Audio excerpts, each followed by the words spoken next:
নমস্কার। বেকারের মুখপাত্র থেকে অর্ধত বলছি। নামকরণ দেখে বুঝতে পারছেন যে আমি কি সম্পর্কে বলতে চাইছি।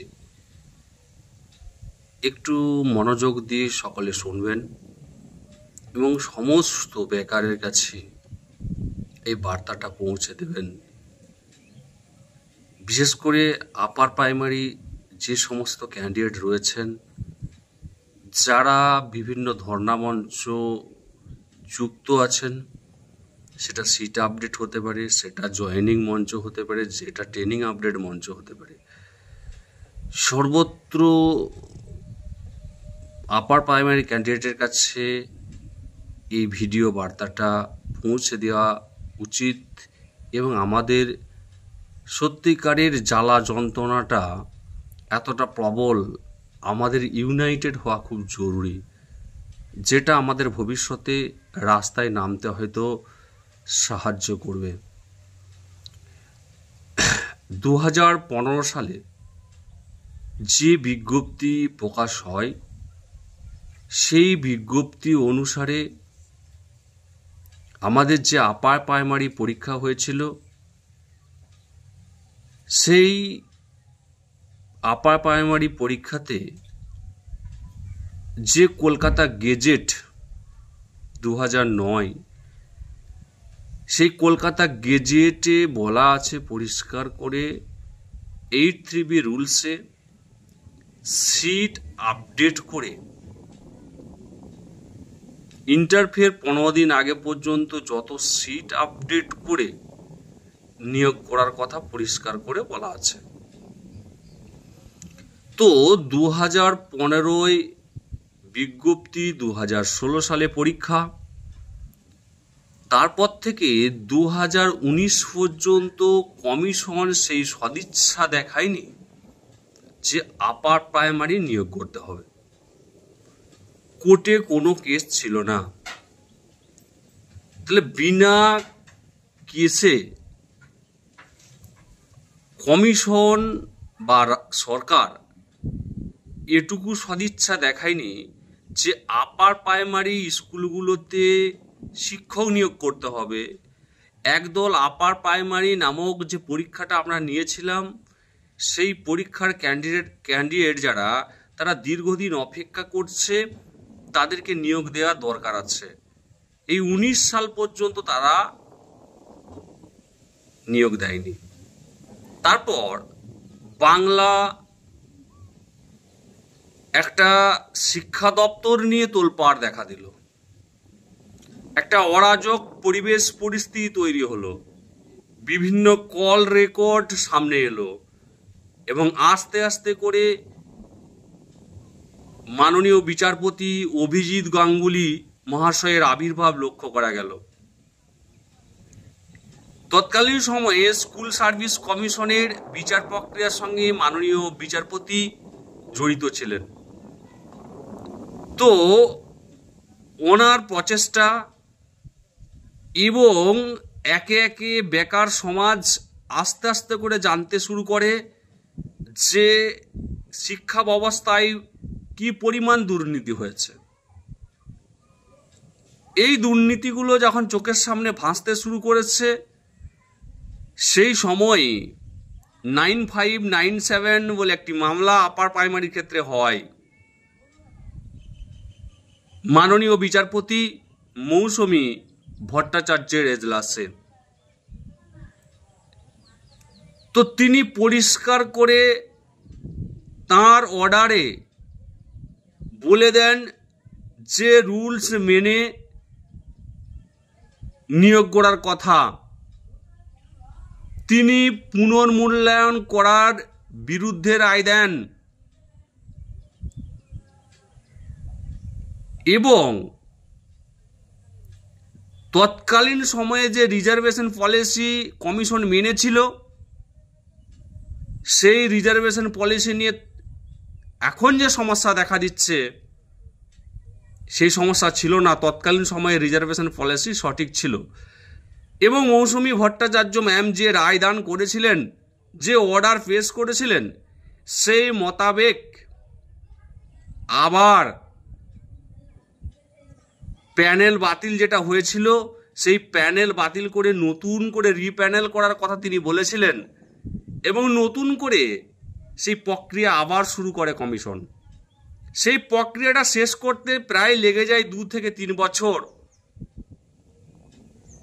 প্রায় 21-22 সাল পর্যন্ত লেগে যায়। 22 সাল পর্যন্ত ইন্টারভিউ হয়েছে। সেখানে দেখা যায় যে ওখানে আবার নতুন করে বেশ কিছু ছেলে মেয়ের ইন্টারভিউ হয় এবং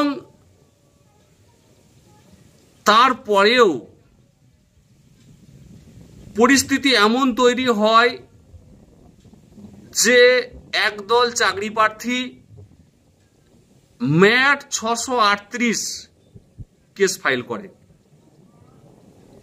তাদের অভিযোগ কি ছিল যে মৌসুমী ম্যাডাম বলেছিলেন পুনর্মূল্যায়ন করা যাবে না, কিন্তু কিছু ছেলে মেয়ের পুনর্মূল্যায়ন করা হলো, কিছু ছেলে মেয়ের পুনর্মূল্যায়ন করা হলো না। তারা বলতে থাকলেন যে আমাদের থেকে কাট অফে কম নম্বর যারা রয়েছে তারা বেশিরভাগটাই প্যানেল লিস্টে রয়েছে, আমাদের থেকে কম নম্বর পাওয়া ছেলেরা প্যানেল লিস্টে রয়েছে। এটা কি করে হতে পারে? এবং যে রিজার্ভেশন রুলস আগে ছিল সেটা এবারে পরিবর্তন হয়ে গেছে, ঠিক উল্টোটা হয়ে গেছে এবং সিট আপডেট কিছুই হয়নি। এই যে পরিবেশ পরিস্থিতিটা 8-3B রুলস মানল না, পুনর্মূল্যায়ন হলো, রিজার্ভেশন রুলস সঠিকভাবে মানল না এবং অনেক কম নম্বরের ছেলেকে দুর্নীতি করে ভিতরে ঢুকিয়ে দেওয়া হলো। যখন ম্যাট 638-এর শুনানি চলতে শুরু করলো তখন এক বেঞ্চ থেকে আরেক বেঞ্চ, আরেক বেঞ্চ থেকে আরেক বেঞ্চ, এটা আমাদের বিচার ব্যবস্থার নিয়ম, সেই মতো চলতে শুরু করলো। তো এরপরে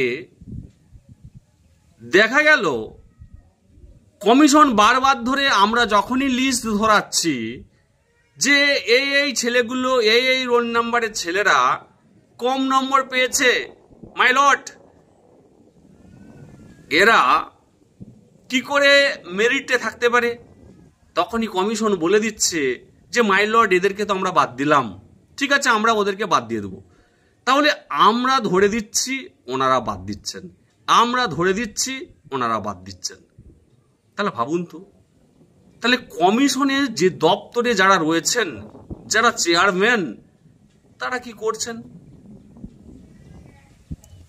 আমার বাবার টাকা খরচা করে, আমাদের প্রত্যেকের বাবার টাকা খরচা করে আপার প্রাইমারি ম্যাট 638 টিমের প্রত্যেকটা সদস্য মধ্যবিত্ত,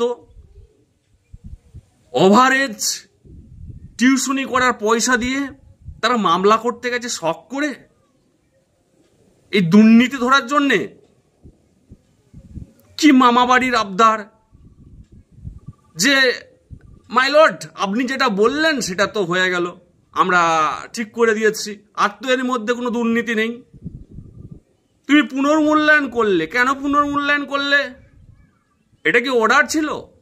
কোর্টকে জানিয়ে করেছিলে? বলে দিলে 908 জন 900 জন এরা এদের সমস্যা দেখা দিচ্ছে, ওএমআর এর সমস্যা রয়েছে। কেন? কিসের জন্য? কি কারণে? যখন তখন যা খুশি তাই করা যায়? এই যে কমিশন এই যে খ্যাপামোটা করতে শুরু করেছিল কি কারণে? নিশ্চয় ডাল মে কুচ কালা হ্যায়। সেই থেকে আপার প্রাইমারি পরীক্ষা স্থগিত, আপার প্রাইমারি নতুন করে বিজ্ঞপ্তি আসছে না। তার ফলে একদল ছেলে মেয়ে যারা বিএড করেছে 2016 পরবর্তী ক্ষেত্রে, এই নতুন বিজ্ঞপ্তি না আসার কারণে তারা ঘরে বসে বসে থেকে 40টা বছর অতিক্রম করছে। আর যারা তৎকালীন সময়ে টেট পরীক্ষা এবং ট্রেন্ড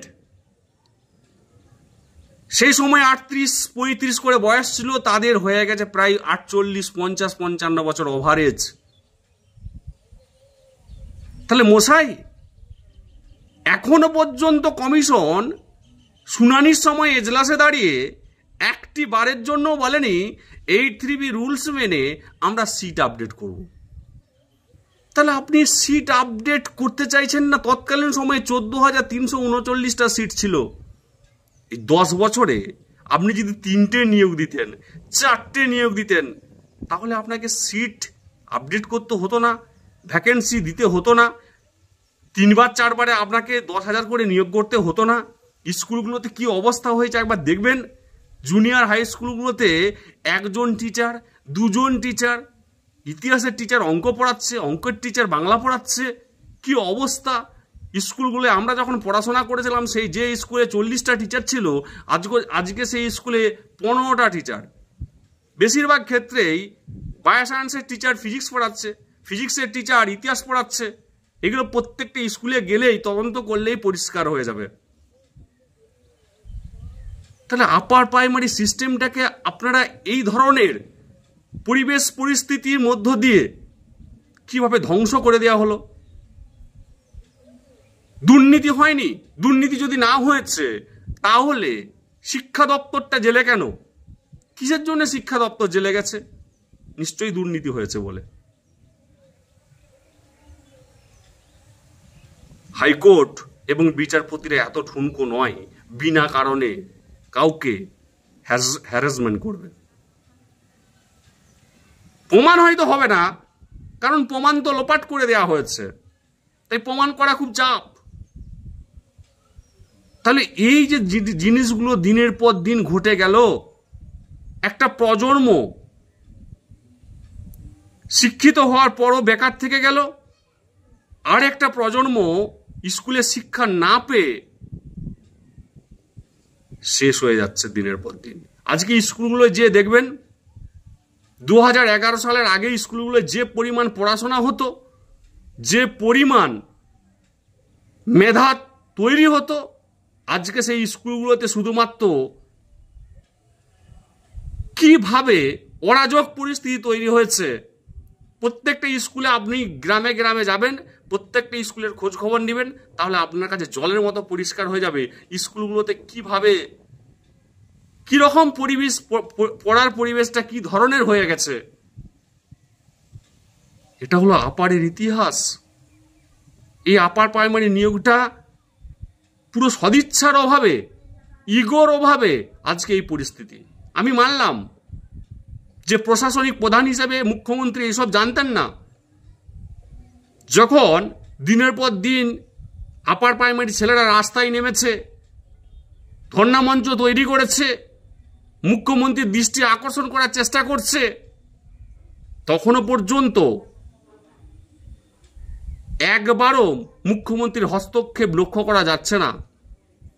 আপার প্রাইমারি নিয়ে মুখ্যমন্ত্রী কি কিছুই জানেন না?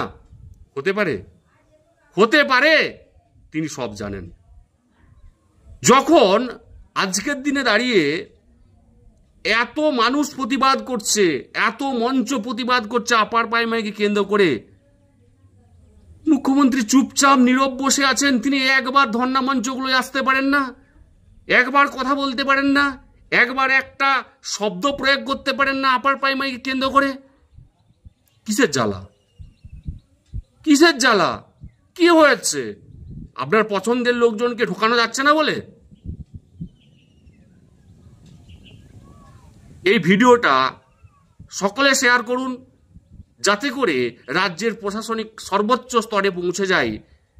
আপার প্রাইমারি সংক্রান্ত যে সমস্যা জড়িয়ে রয়েছে, তাতে করে মুখ্যমন্ত্রীর হস্তক্ষেপ একান্ত হবে জরুরি দরকার। দীর্ঘ 12 বছর থেকে 14 বছর নিয়োগ হয়নি, সেখানে 8(3)B রুলস মেনে ইন্টারভিউয়ের 15 দিন আগে পর্যন্ত সিট আপডেট কেন হবে না? কিসের জন্য হবে না? রুলস মানুন। সিট আপডেট হাইকোর্ট করতে বলবে, হাইকোর্টের সিট আপডেট করার কথা। কমিশন তো সদিচ্ছা দেখাবে, মাই লর্ড আমরা সিট আপডেট করছি। আপনি যদি অর্ডার দেন তাহলে আমি অবশ্যই সিট আপডেট করব। এইরকম সদিচ্ছা একবারও দেখাচ্ছে না তো কোর্টে। হাইকোর্ট বলতে পারে যে এত সিট আপডেট করুন মশাই?